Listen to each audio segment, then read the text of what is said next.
Les orangers du Mexique, aujourd'hui, ce sont des arbustes relativement répandus et surtout relativement connus.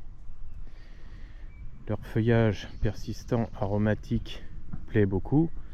La floraison est un plus, même si c'est toujours du blanc et qu'on n'a pas vraiment le choix parmi les couleurs des fleurs.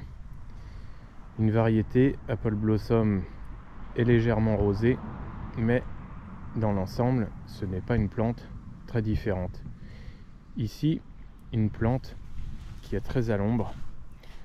On constate que les orangers du Mexique ne fleurissent pas très bien à l'ombre. Ils ont tendance à fleurir beaucoup moins.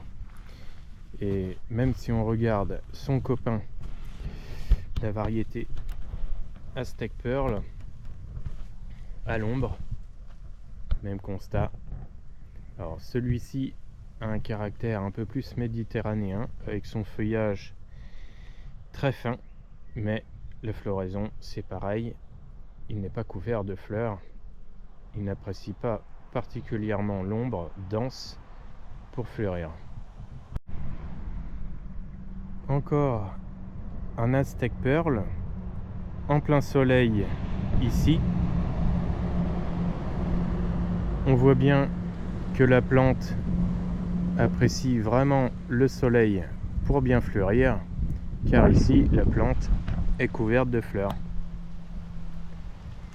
Alors certes, les plantes sont relativement robustes et tolèrent très bien l'ombre, mais tout compte fait, elles fleurissent tellement mieux au soleil qu'il faudra toujours mieux privilégier une exposition avec un minimum de soleil et aussi beaucoup de lumière.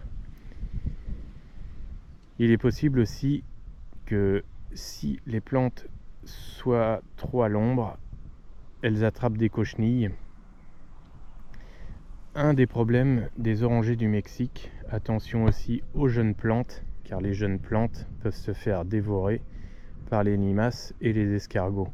Ils ont même tendance à ronger l'écorce qui apparemment doit être excellente.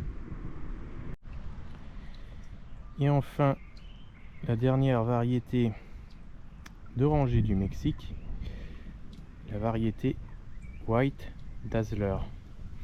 Alors la variété White Dazzler,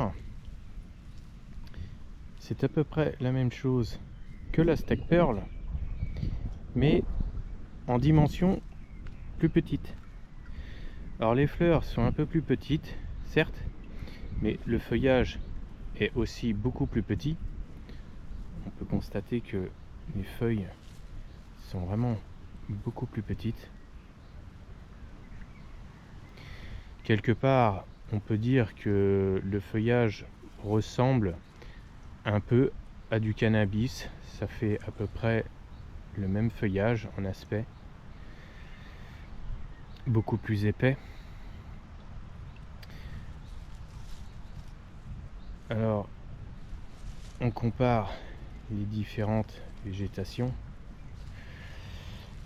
L'oranger du Mexique classique, je rappelle son nom, Quassia ternata.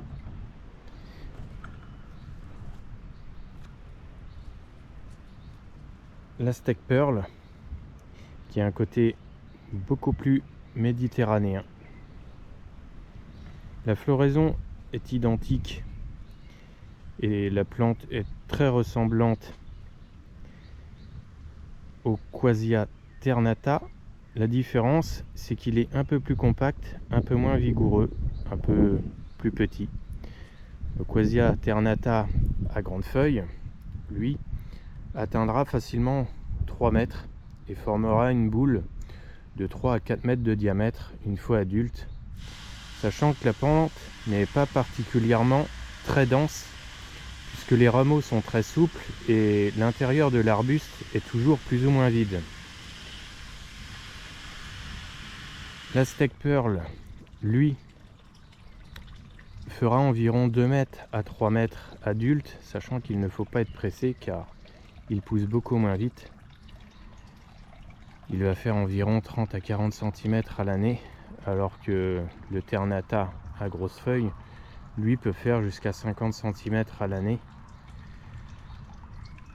lorsqu'il est bien installé et dans un bon sol. La variété White Dazzler, c'est la moins vigoureuse et c'est celle que je recommanderais en haie.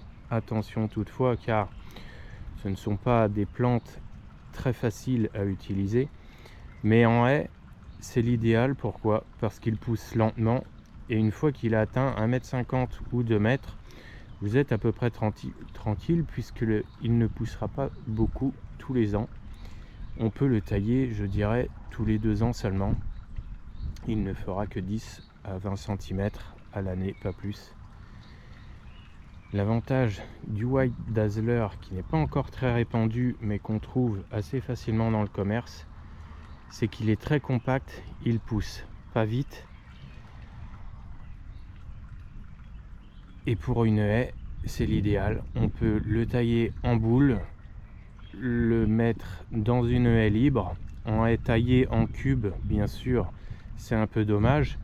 Dans ce cas-là, on ne le taillera pas tous les ans, de préférence, mais on peut toujours le tailler tous les ans puisque ça fleurit très bien et c'est très florifère.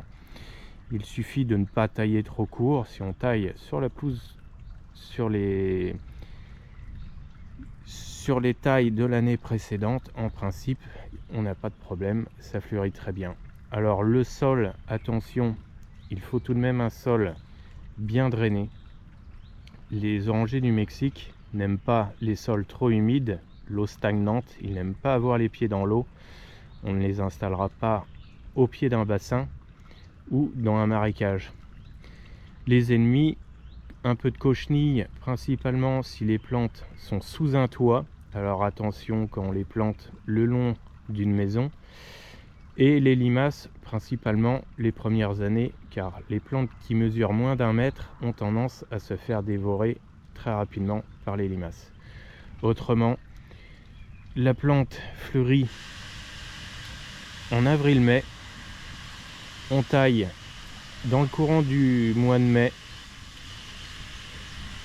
soit au ciseau, soit au taille-haie. C'est assez solide à ce niveau-là, ça supporte très bien la taille, rien à dire. Éventuellement, on peut constater une petite remontée de floraison en août-septembre, mais seulement une petite remontée de floraison, ce n'est pas une seconde floraison. On va dire que c'est des fleurs qui sont un peu perdues dans la saison et on va dire que c'est une demi-floraison. En ce qui concerne la variété Apple Blossom, c'est une variété proche de la steak, donc très proche de celui-ci. La seule différence, c'est que les boutons à fleurs sont beaucoup plus rosés. Les fleurs sont légèrement rosées. J'aurais aimé vous le présenter, malheureusement, il s'est fait dévorer et il n'y a plus grand chose. C'était une plante très jeune. Donc pour le moment, j'essaie de le soigner.